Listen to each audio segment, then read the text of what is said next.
Good evening, class. I am Riddhi Prajapati. My first lecture for you. Okay, but હા મજા કરીશું enjoyable. Then I will start Unit 5, the fundamental units of life. સજીવનો પાયાનો એકમ. સજીવનો પાયાનો એકમ that means કે સજીવમાં જે બેઝ છે, જે તેનો મેઇન છે, કે જેના થ્રુ આપણું સ્ટ્રક્ચર બનેલું છે, તે શું છે તો કે કોષ હે ને, સેલ. સજીવનો પાયાનો એકમ શું છે? સેલ.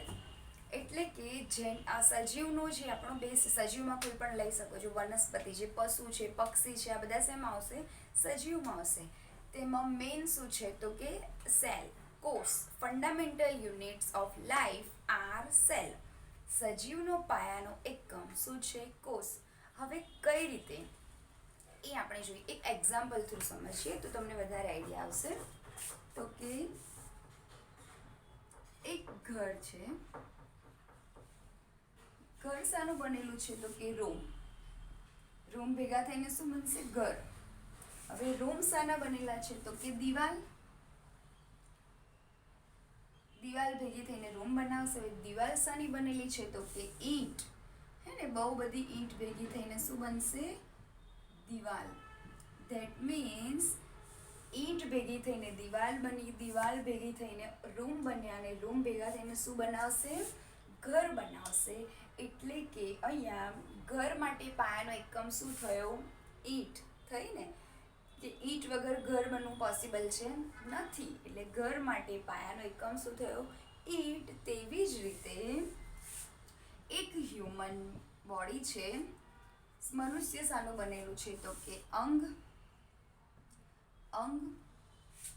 શાનું બનેલા છે તો કે પેશી, અને પેશી શાની બનેલી છે તો કે કોષ. એટલે કે કોષ ભેગા થઈને શું બનશે? પેશી ભેગી થઈને શું બનશે? અંગ ભેગા થઈને શું બનાવશે? અંગતંત્ર. એટલે કે સજીવનો પાયાનો એકમ શું થયો? કોષ. જેવી રીતે ઘરનો પાયાનો એકમ શું થયો? ઈંટ. તેવી રીતે સજીવનો પાયાનો એકમ શું થયો? કોષ. ઓકે, આ રીતે કોષ આપણા બોડીમાં મેઇન છે, અને આ કોષ વિશે ડિટેલમાં આપણે અભ્યાસ કરીશું આ ચેપ્ટરમાં. કોષ શું છે, કે આ કોષ નામ કઈ રીતના પડ્યું, તેની હિસ્ટ્રી શું છે, આ બધું આપણે અહીંયા જોઈશું આ યુનિટમાં. કોષ. હવે ફર્સ્ટ કે કોષ નામ કઈ રીતના પડ્યું તો કે રોબર્ટ હુક નામના વૈજ્ઞાનિક, જેમણે એક બૂચના વૃક્ષની છાલનો અભ્યાસ કર્યો, અને એમને કંઈક આવી રચના જોવા મળી. સમથિંગ લાઈક ધીસ, આવી રચના જોવા મળી. તે રચનાને તેમણે મધમાખીના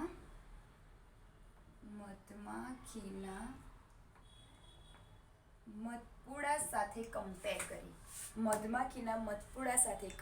કરી, અને આ રચનાને નામ આપ્યું કોષ.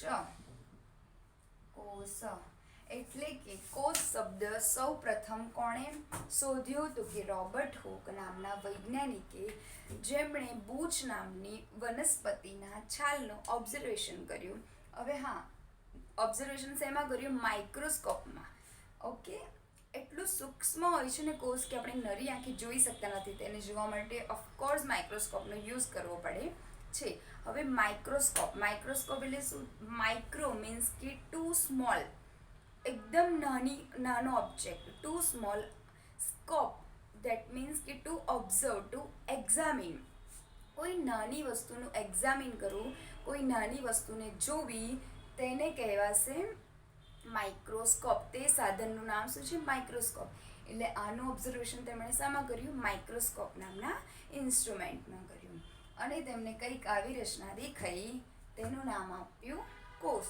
હવે આ રચના તમને બુકમાં આપેલી છે, ડુંગળીના છાલની સ્ટ્રક્ચરમાં કોષના સેલનું તમારી બુકમાં ફિગર આપેલી છે, તમે જોઈ શકો છો. Robert Hooke. હવે ધેન આફ્ટર કે કોષ કેટલા પ્રકારના છે? કોષ કેટલા પ્રકારના છે? તો કે 2 પ્રકાર છે. 2 types of cell. એક એકકોષીય અને બીજું બહુકોષીય. એકકોષીય મીન્સ કે ઓનલી વન સિંગલ સેલ, એક જ સેલ, એક જ કોષ, જે શરીરમાં ખાલી એક જ કોષ આવેલો હોય છે, ફક્ત ને ફક્ત એક કોષ આવેલો હોય છે, તેને કહેવાશે એકકોષીય. અને જે શરીરમાં એકથી વધુ કોષ આવેલા હોય છે, એકથી વધુ કોષ, તેને કહેવાશે બહુકોષીય. ઓકે, વધુ કોષની સંખ્યા હશે એને બહુકોષીય, અને માત્ર સિંગલ સેલ આવેલો હશે, સિંગલ કોષ, એક જ કોષ આવેલો હશે, તેને શું કહેવાશે? એકકોષીય. હવે એકકોષીયના ઉદાહરણમાં અમીબા, પેરામીશિયમ છે ને, આ બધા તમે જોયા હશે. અમીબાનું સ્ટ્રક્ચર કંઈક આવું હોય છે. અમીબા, પછી પેરામીશિયમ કે છે ને પગના ચંપલ જેવું તેનું સ્ટ્રક્ચર હોય છે, પેરામીશિયમ. આ બધામાં શું હશે? માત્ર સિંગલ સેલ આવેલો હોય છે, માત્ર સિંગલ સેલ, ફક્ત એક જ સેલ, જે તેના બોડીના બધા જ પ્રોસેસ ખાલી એક સેલ કરતું હોય છે. પ્રોસેસ મીન્સ કે રિપ્રોડક્શન છે, આ તે બધી શું છે? ડાયજેસ્ટિવ છે, એક્સક્રેટિવ છે, આ બધું શું છે? એક જ કોષ કરતું હોય છે. અમીબા, પેરામીશિયમ આ બધા શું છે? એકકોષીયના એક્ઝામ્પલ છે. બહુકોષીયમાં શું આવશે? આપણે મનુષ્ય છે, પશુ છે, પક્ષી છે, વનસ્પતિ છે, આ બધા શેમાં આવશે? બહુકોષીયમાં આવશે. બહુકોષીય મીન્સ કે એક કરતાં વધુ સેલ આવેલા હોય છે. હવે આપણું બોડી શું હશે? એકકોષીય કે બહુકોષીય? ઓફકોર્સ બહુકોષીય. આપણી બોડીમાં ટ્રિલિયન્સની સંખ્યામાં સેલ આવેલા હોય છે, એટલે શું છે? તે એક કોષ નથી, તેમાં તો ઘણા બધા કોષ આવેલા છે, એટલે આ શું છે? બહુકોષીય. ઓકે, એટલે કોષ પહેલાં હિસ્ટ્રીમાં શું આવશે? રોબર્ટ હુક નામના વૈજ્ઞાનિકે કોષ શબ્દ આપ્યો. કઈ રીતના? તો કે બૂચના વૃક્ષની છાલનું ઓબ્ઝર્વેશન કરતા તેમને મધમાખીના મધપૂડા જેવું કંઈક સ્ટ્રક્ચર દેખાયું અને તેનું નામ આપ્યું કોષ. અને સેકન્ડ કે કોષને 2 ટાઈપમાં ડિવાઈડ કર્યા, એકકોષીય, બહુકોષીય. એકકોષીય મીન્સ કે એક જ કોષનું બનેલું સજીવ, અને બહુકોષીય એટલે કે એકથી વધુ કોષનું બનેલું સજીવ. હવે એક એક્ઝામ્પલ કે મોસ્કિટોઝને જોઈને આપણને એવું જ થશે કે ઓફકોર્સ એકકોષીય જ હોવાનું હતું. મોસ્કિટોઝનું સ્ટ્રક્ચર કેવું છે? એકદમ નાનું હોય ને, મચ્છર છે ને, મચ્છર આપણને કેવું લાગશે? નાનો, એવું થશે કે એકકોષીય જ હશે, પણ નહીં. મચ્છર કયું ઉદાહરણ છે? તો કે બહુકોષીયનું. તેમાં 100 to 1000 જેટલા કોષ આવેલા હોય છે મચ્છરમાં. બેક્ટેરિયા એકકોષીય આવશે. બેક્ટેરિયા છે, અમીબા, પેરામીશિયમ આ બધા શું છે? પ્લાઝ્મોડિયમ આ બધા શું છે? એકકોષીય. ઓકે, હવે 2 ટાઈપ જોઈ લીધા એકકોષીય. હવે બીજું કે આપણા બોડીમાં કોષ વિવિધ આકારના હોય છે, તેની રચના શું હોય છે? વિવિધ રચના ધરાવતા હોય છે. એટલે કે આપણા બોડીમાં જો ચેતાકોષ જે મગજમાં આવેલા હોય છે, સ્નાયુકોષ જે આપણા સ્નાયુમાં આવેલા હોય છે, મસલ્સમાં આવેલા હોય છે, અસ્થિકોષ જે આપણા હાડકામાં આવેલા હોય છે, રુધિરકોષ આરબીસી છે, ડબ્લ્યુબીસી છે, રુધિરકોષ એ શું હશે? આપણા રુધિરમાં આવેલા છે. એમ કોષ જે વિવિધ પ્રકારના હોય છે. બહુકોષીય સ્ટ્રક્ચર તો છે જ, એકથી વધુ કોષ તો આવેલા છે, આપણને ખબર છે. આવી રીતના કોષના ટાઈપ છે: ચેતાકોષ, રુધિરકોષ, અસ્થિકોષ, અંડકોષ, શુક્રકોષ આ બધા શું છે? કોષના ટાઈપ છે. હવે એક વાત છે કે આપણા બોડીમાં બહુ બધા કોષ આવેલા છે, પણ તેની અંગિકા શું છે? સેમ છે. તેની અંગિકા કેવી હશે? સેમ. અંગિકા મીન્સ કે દરેક કોષમાં અંગિકા કેવી હશે? સેમ. અંગિકા એટલે કોષમાં રિબોઝોમ છે, લાઇસોઝોમ છે, કોષ કેન્દ્ર છે, કોષ રસ છે, આ બધા સ્ટ્રક્ચર આવેલા હશે. આ બધા યુનિટ્સ ક્યાં હશે? કોષની અંદર હશે, જે ફંક્શન કરતા હશે, જે આપણા બોડીમાં સર્વાઈવ કરવા માટે મેઇન રોલ આપે છે કોષ. એટલે એટલે જે અંગિકા હશે દરેક કોષમાં કેવી હશે? સેમ હશે. આ કોષના સ્ટ્રક્ચર અલગ અલગ છે, જેમ કે ચેતાકોષ આવું સ્ટ્રક્ચર ધરાવે છે, આ ટાઈપનું ચેતાકોષ, પછી અંડકોષ છે, શુક્રકોષ છે, આવી રીતના અલગ અલગ ટાઈપના સ્ટ્રક્ચર ધરાવતા હોય છે. બટ તેમાં આવેલી અંગિકા શું છે? સેમ છે. રાઇબોઝોમ છે, રિબોઝોમ છે, આ બધી અંગિકા શું છે? અંદર સેમ છે, જે આપણા બોડીમાં પ્રોપર ફંક્શન કરે છે. ઓકે, હવે આપણે કોષને માઇક્રોસ્કોપમાં ઓબ્ઝર્વ કરતા 3 મેઇન યુનિટ્સ આપણને જોવા મળે છે. ફર્સ્ટ, કોષરસ પટલ. સેકન્ડ, કોષ કેન્દ્ર. અને થર્ડ, કોષરસ. આ 3 મેઇન છે જે આપણે માઇક્રોસ્કોપમાં ઓબ્ઝર્વ કરતા આપણને આ 3 મેઇન જે એક્ઝામિન થાય છે, જોવા મળે છે કોષના સ્ટ્રક્ચરમાં. હવે જોઈએ કે આ એક કોષ છે, આ એક કોષ છે. હવે એમાં આવેલું આ કોષ કેન્દ્ર છે. કોષ કેન્દ્ર છે અને આજુબાજુ શું હશે? કોષરસ હશે. અને આ અહીં બહાર શું હશે? કોષ રસ પટલ. આ 3 સ્ટ્રક્ચર આપણને માઇક્રોસ્કોપમાં ઇઝીલી જોવા મળતા હોય છે. ફર્સ્ટ, કોષરસ પટલ, કોષ કેન્દ્ર અને કોષરસ. હવે આપણે કોષની અંદરના સ્ટ્રક્ચરનો ડિટેલમાં અભ્યાસ કરીશું. કોષની અંદરના સ્ટ્રક્ચરનો ડિટેલમાં. ઓકે, એમાં ફર્સ્ટ જોઈશું કોષરસ પટલ. કોષરસ પટલ જે કોષની આસપાસ આવેલું છે. કોષની આસપાસ આવેલું છે કોષરસ પટલ. એટલે ફર્સ્ટ પોઈન્ટ કે તે કોષની બહારનું આવરણ, બહારના પર્યાવરણથી તેને રક્ષણ આપશે. ફર્સ્ટ, તે ક્યાં આવેલું છે? તો કે કોષની બહાર, કોષની સપાટી પર. સેકન્ડ, તો કે તે કોષને તેના પર્યાવરણથી રક્ષણ આપશે, બહારના આવરણથી કોષને રક્ષણ આપશે. કોણ? તો કે કોષરસ પટલ. રક્ષણ. થર્ડ, કે તે કોષને, આ કોષરસ પટલને બીજું શું કહે છે? પસંદગીમાન પ્રવેશશીલ પટલ. પસંદગીમાન પ્રવેશશીલ પટલ. ધેટ મીન્સ તે અમુક દ્રવ્ય કણને અંદર એન્ટર થવા દેશે કાં તો બહાર નીકળવાની મંજૂરી આપશે. પસંદગીમાન પ્રવેશશીલ એટલે જે જરૂર હશે તે જ દ્રવ્યને અંદર આવવા દેશે, કાં તો બહાર નીકળવાની મંજૂરી આપશે. આનું કાર્ય આ કોણ કરશે? તો કે કોષરસ પટલ. એ શું છે? પસંદગીમાન પ્રવેશશીલ પટલ છે. એટલે કે મંજૂરી આપશે કે કોણ બહાર જશે અને કોણ અંદર રહી શકશે તેનું. ઓકે, કોષરસ પટલ આઈડિયા આવ્યો?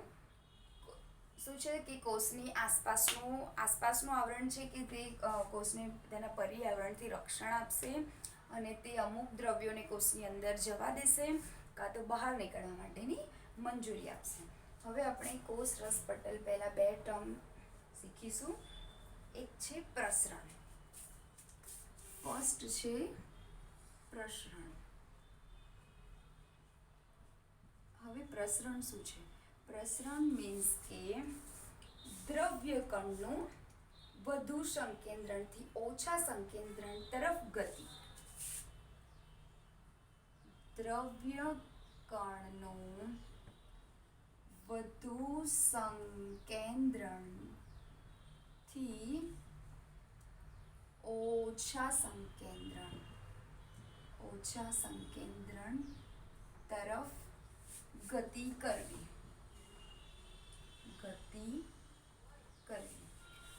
હવે આ સેન્ટેન્સ આપણે એક એક્ઝામ્પલ થ્રુ સમજીએ તો તમને વધારે આઈડિયા આવશે. પ્રસરણ, દ્રવ્ય કણનું પહેલાં શું છે? વધુ સંકેન્દ્રણ એટલે વધુ સાંદ્રતાથી ઓછા સાંદ્રતા તરફ તેને મૂવમેન્ટ કરશે. હવે એક્ઝામ્પલ કે હવે આ દ્રવ્ય કણમાં કંઈ પણ હોઈ શકે છે. લિક્વિડ લઈ લો, ગેસિયસ લઈ લો યા સોલિડ લઈ લો. અત્યારે આપણે એક લિક્વિડનું એક્ઝામ્પલ જોઈએ. એક બીકરમાં પાણી ભરેલું એક બીકર છે, તેમાં આપણે એક ઇંકનો ડ્રોપ નાખીએ છીએ. શું છે? એક ઇંકનો ડ્રોપ નાખ્યું. હવે આ પ્રોસેસ તમે ઘરે પણ જોયેલી હશે કે જ્યારે તમે ઇંકનો ડ્રોપ નાખશો ત્યારે શું થશે? તે ઇમિજિએટલી સ્પ્રેડ નહીં થાય. પહેલાં તે એક પર્ટિક્યુલર પાર્ટ પર તે પડશે ડ્રોપ, ધેટ પછી તે શું થશે? આખા બીકરમાં સ્પ્રેડ થઈ જશે ને આખા બીકરમાં.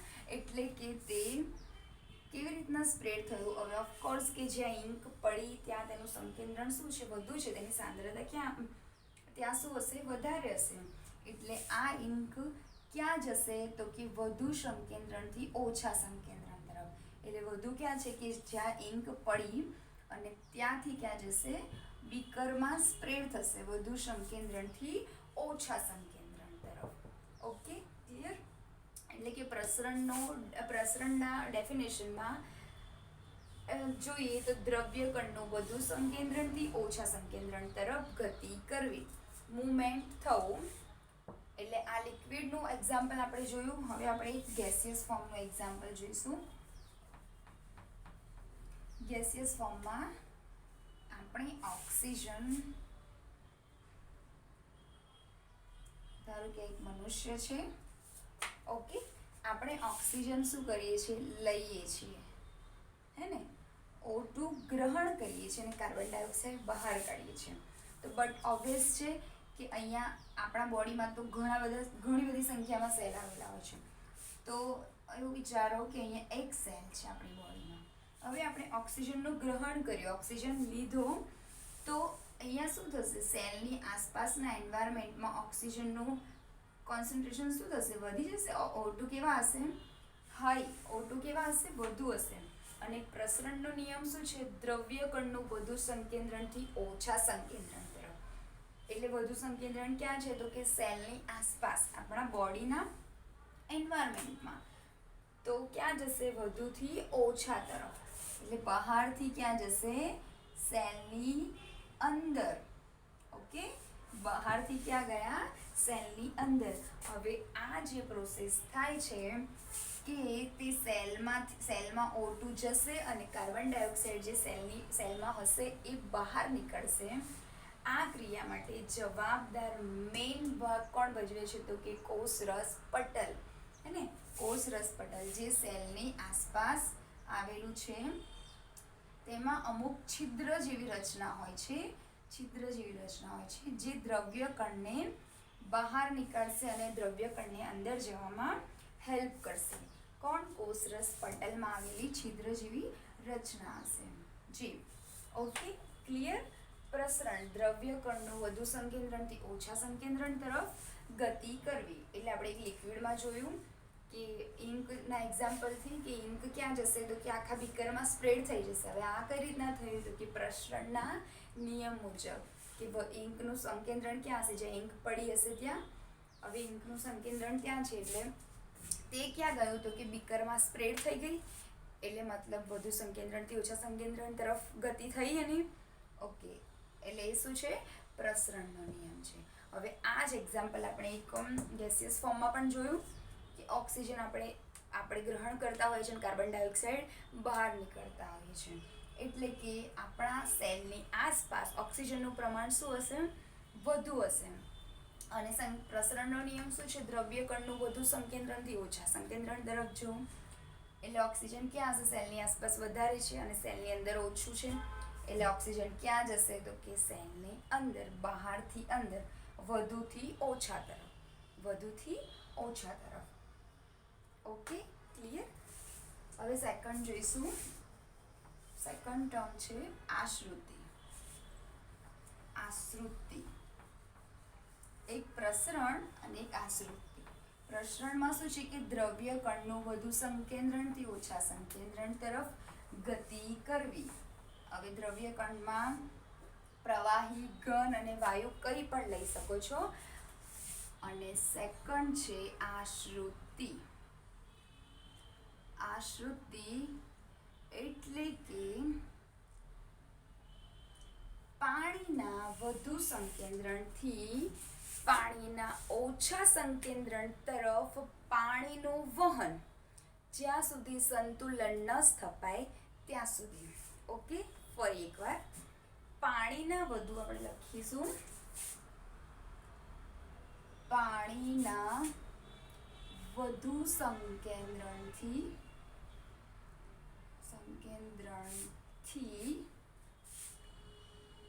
પાણીના ઓછા સંકેન્દ્રણ તરફ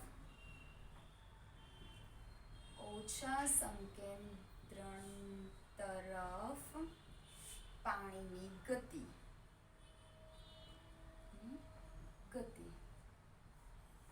ઓકે, અહીંયા શાની ગતિ થશે તો કે દ્રાવક એટલે કે પાણીની ગતિ છે. અહીંયા પહેલામાં શું હતું? ઘન, પ્રવાહી અને વાયુ. દ્રવ્યમાં શું લઈ શકાય? ઘન, પ્રવાહી અને વાયુ ત્રણેયની ગતિ. જ્યારે આશ્રુતિમાં શું આવશે? ખાલી ને ખાલી પાણીની મૂવમેન્ટ થશે, પાણી જશે. નિયમ સેમ છે, વધુ સંકેન્દ્રણથી ઓછા સંકેન્દ્રણ તરફ, પાણીના વધુ સંકેન્દ્રણથી પાણીના ઓછા સંકેન્દ્રણ તરફ. પણ કોની ગતિ? તો કે પાણીની ગતિ. એટલે મૂવમેન્ટ કોણ કરશે? પાણી, વોટર કરશે. હવે આને પણ આપણે એક એક્ઝામ્પલથી જોઈએ. ચલો, એક બીકર લીધું.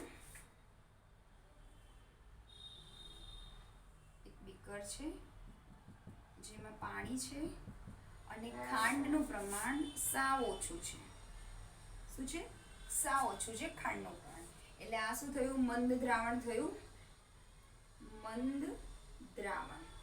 હવે સેકન્ડ બીકર લઈશું જેમાં પાણી કરતાં ખાંડનું પ્રમાણ શું રાખીશું? વધુ રાખીશું. ખાંડનું પ્રમાણ શું છે? વધુ છે. એટલે આ શું થયું? સાંદ્ર દ્રાવણ. કેમ? તો કે જ્યાં ખાંડ ઓછી છે અને પાણીનું પ્રમાણ વધુ છે એ શું થયું? મંદ દ્રાવણ થશે. અને જ્યાં ખાંડનું પ્રમાણ વધુ છે એ શું થશે? સાંદ્ર. એટલે તેનું કોન્સન્ટ્રેશન કેવું હશે? વધારે હશે. જ્યારે આનું કોન્સન્ટ્રેશન કેવું છે? ઓછું હશે. હવે બંનેમાં આપણે એક દ્રાક્ષ નાખી દઈશું. નાખી દીધી. આ પ્રેક્ટિકલ તમે ઘરે પણ કરી શકો છો. ઘરે આજે જ કરી શકો છો. જો રાત્રે ક્યારેક આપણે બદામ પલાળતા હોઈએ છીએ ત્યારે પણ આ પ્રેક્ટિકલ જ થતું હોય છે. આશ્રુતિના નિયમથી જ બદામ શું થતી હોય છે? ફૂલતી હોય છે. ઓકે, આપણે જોઈશું. ચલો, ખાંડ આપણે બંને બીકરમાં નાખી દીધી. રાત્રે આ દ્રાવણમાં એક ખાંડ નાખી દીધી, આ દ્રાવણમાં એક ખાંડ નાખી દીધી. બીજા દિવસે સવારે જોઈશું તો શું જોવા મળશે? કે જે મંદ દ્રાવણમાં ખાંડ હશે એ શું થઈ હશે? ફૂલી ગઈ હશે. અને જ્યારે આ સાંદ્ર દ્રાવણની ખાંડ હશે એ શું થઈ હશે? સંકોચાઈ ગઈ હશે, ચીમડાઈ ગઈ હશે. કઈ રીતે? કેમ આ દ્રાક્ષ ફૂલી ગઈ ને કેમ આ દ્રાક્ષ સંકોચાઈ ગઈ? Because of osmosis. આ જ ક્રિયાને શું કહીશું આપણે? આશ્રુતિ. કઈ રીતે? તો કે આશ્રુતિનો નિયમ શું છે? પાણીના વધુ સંકેન્દ્રણથી પાણીના ઓછા સંકેન્દ્રણ તરફ પાણીની ગતિ, પાણીની મૂવમેન્ટ, પાણીનું. હવે ચલો, અહીંયા શું છે? ખાંડનું પ્રમાણ ઓછું છે એટલે આ શું થયું? મંદ દ્રાવણ થયું.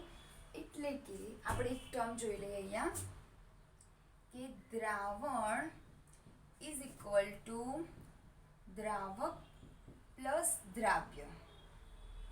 આ તમને ખબર છે? દ્રાવણ ઇઝ ઇક્વલ ટુ દ્રાવક પ્લસ દ્રાવ્ય. હવે અહીંયા દ્રાવકમાં શું આવશે? દ્રાવક એટલે કે પાણી અને દ્રાવ્ય એટલે કે તમે કંઈ પણ લઈ શકો છો. આમાં ખાંડ નાખી હોય તો ખાંડ એ શું થઈ? દ્રાવ્ય થઈ. મીઠું નાખ્યું હોય તો મીઠું શું થયું? દ્રાવ્ય થયું. જે પણ લેશો એ શું થશે? દ્રાવ્ય. એટલે આપણે અહીંયા શું લીધું છે? ખાંડ શું થયું? દ્રાવ્ય. અને આ બેનું મિશ્રણ એટલે શું થશે? દ્રાવણ. ઓકે, મિશ્રણ એટલે શું થયું? દ્રાવણ. એટલે આ ટર્મ યાદ રાખવું જરૂરી છે તો તમને વધારે ઇઝીલી ખબર પડશે. દ્રાવણ ઇઝ ઇક્વલ ટુ દ્રાવક પ્લસ દ્રાવ્ય, પાણી પ્લસ ખાંડ. દ્રાવક એટલે શું છે? લિક્વિડ હશે એને શું કહીશું? દ્રાવક. એટલે અત્યારે શું છે? પાણી. એટલે આપણે પાણીને શું કીધું? દ્રાવક. અને ખાંડને શું કીધી છે? દ્રાવ્ય. ઓકે, હવે આપણે અહીં જોવાનું છે કે દ્રાક્ષ ફૂલી કઈ રીતે? તો કે આશ્રુતિના નિયમ મુજબ. હવે આશ્રુતિનો નિયમ શું છે? પાણીના વધુ સંકેન્દ્રણથી પાણીના ઓછા સંકેન્દ્રણ તરફ પાણીની મૂવમેન્ટ. હવે ચલો, પાણીનું વધુ સંકેન્દ્રણ ક્યાં છે? આ અહીંયા ખાંડ શું છે ઓછી છે એટલે એનું મંદ દ્રાવણ એટલે કોન્સન્ટ્રેશન કેવું થયું એનું ઓછું થયું. કોન્સન્ટ્રેશન શું છે ઓછું છે તો ઓફકોર્સ કે જ્યાં કોન્સન્ટ્રેશન ઓછું હશે ત્યાં દ્રાવ્ય એટલે ખાંડ કેવી હશે ઓછી હશે. આપણે અહીંયા ખાંડ જ લખીએ, ખાંડ ઓછી હશે. હવે ખાંડ ઓછી છે એટલે પાણીનું પ્રમાણ શું થયું અહીંયા વધુ. પાણી શું થયું વધુ. જો અહીંયા મંદ દ્રાવણ બન્યું કમ્પેર ટુ આમાં તો ખાંડનું પ્રમાણ બહુ છે એટલે આ સાંદ્ર દ્રાવણ છે. જ્યારે આપણે ખાંડ માઇનોરિક 2 ક્રિસ્ટલ નાખ્યા છે એટલે આ શું થયું મંદ દ્રાવણ થઈ ગયું એટલે એનું કોન્સન્ટ્રેશન ઓછું છે એટલે ખાંડ આમાં શું હશે ઓછી હશે. સાંદ્રતા ઓછી છે એટલે ખાંડ શું હશે ઓછી હશે એટલે પાણીનું પ્રમાણ શું થયું વધુ એટલે દ્રાવક શું છે અહીંયા વધુ. હવે પાણીનું પ્રમાણ વધુ છે ક્યાં બીકરમાં તો પાણી ક્યાં જશે વધુ સંકેન્દ્રણથી ઓછા સંકેન્દ્રણ તરફ એટલે બીકરમાં પાણી કેવું છે વધુ છે એટલે બીકરમાંથી ક્યાં જશે તો કે દ્રાક્ષની અંદર. બીકરમાંથી ક્યાં ગયું દ્રાક્ષની અંદર એટલે દ્રાક્ષની અંદર બધું પાણી ભરાઈ ગયું એટલે દ્રાક્ષ ફૂલી અને શું થશે મોટી થશે. દ્રાક્ષ ફૂલશે કેમ કે તેમાં પાણી ભરાઈ ગયું છે આશ્રુતિના નિયમ મુજબ. કેમ કે ત્યાં દ્રાક્ષની બહારના એન્વાયરમેન્ટમાં પાણીનું પ્રમાણ વધુ છે એટલે ક્યાં જશે દ્રાક્ષની અંદર. ઓકે અને આ આવી રીતના દ્રાક્ષ ફૂલશે. અધોસાંદ્ર તમારી બુકમાં ટર્મ આપેલો છે અધોસાંદ્ર અને અધિસાંદ્ર દ્રાવણ એટલે આને આપણે કહીશું અધોસાંદ્ર દ્રાવણ. ઓકે હવે સેકન્ડ જોઈશું કે સાંદ્ર. હવે આ કેસમાં શું થયું તો કે દ્રાક્ષ ચીમડાઈ ગઈ હે ને સંકોચાઈ ગઈ. હવે કઈ રીતના ચલો આ બીકરમાં શું છે સાંદ્ર દ્રાવણ છે એટલે કે તેનું કોન્સન્ટ્રેશન કેવું હશે વધુ હશે. સાંદ્ર એટલે તેની સાંદ્રતા કેવી છે વધુ છે. હવે જ્યાં કોન્સન્ટ્રેશન વધુ છે જે સાંદ્રતા વધુ હશે ત્યાં ખાંડનું પ્રમાણ એટલે કે દ્રાવ્યનું પ્રમાણ શું હશે વધુ હશે. અહીંયા આપણે ખાંડ જ લખી દઈએ તમને વધારે આઈડિયા આવશે. અહીંયા ખાંડનું પ્રમાણ શું છે વધુ છે. હવે જ્યાં કોન્સન્ટ્રેશન વધુ છે ખાંડ વધુ છે એટલે ઓફકોર્સ પાણી કેવું હોવાનું છે ત્યાં ઓછું. પાણીનું પ્રમાણ અહીંયા કેવું છે ઓછું.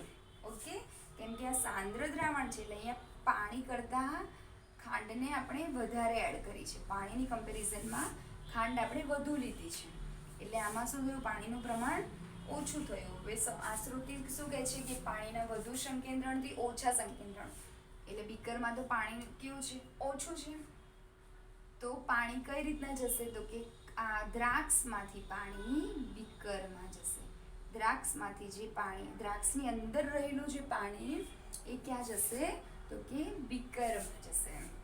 ઓકે અને દ્રાક્ષ શું થશે સંકોચાઈ જશે એટલે દ્રાક્ષનું બધું પાણી બહાર આવી ગયું એટલે દ્રાક્ષ શું થશે સંકોચાઈ જશે અને આને કહીશું આપણે અધિસાંદ્ર દ્રાવણ.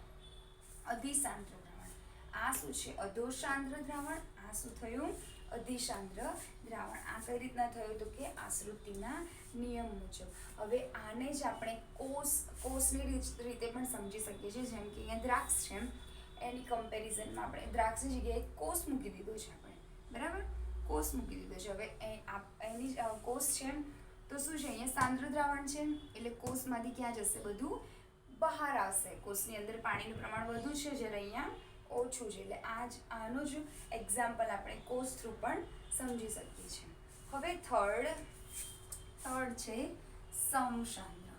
જો એક આપણે શું જોયું અધોસાંદ્ર અધિસાંદ્ર અને હવે જોઈશું સમસાંદ્ર. સમસાંદ્રમાં શું છે તો કે કોષ છે કોષનું સંકેન્દ્રણ અને પાણી અને ખાંડનું સંકેન્દ્રણ સરખું રાખવાનું છે. એટલે કે પાણી અને ખાંડનું સંકેન્દ્રણ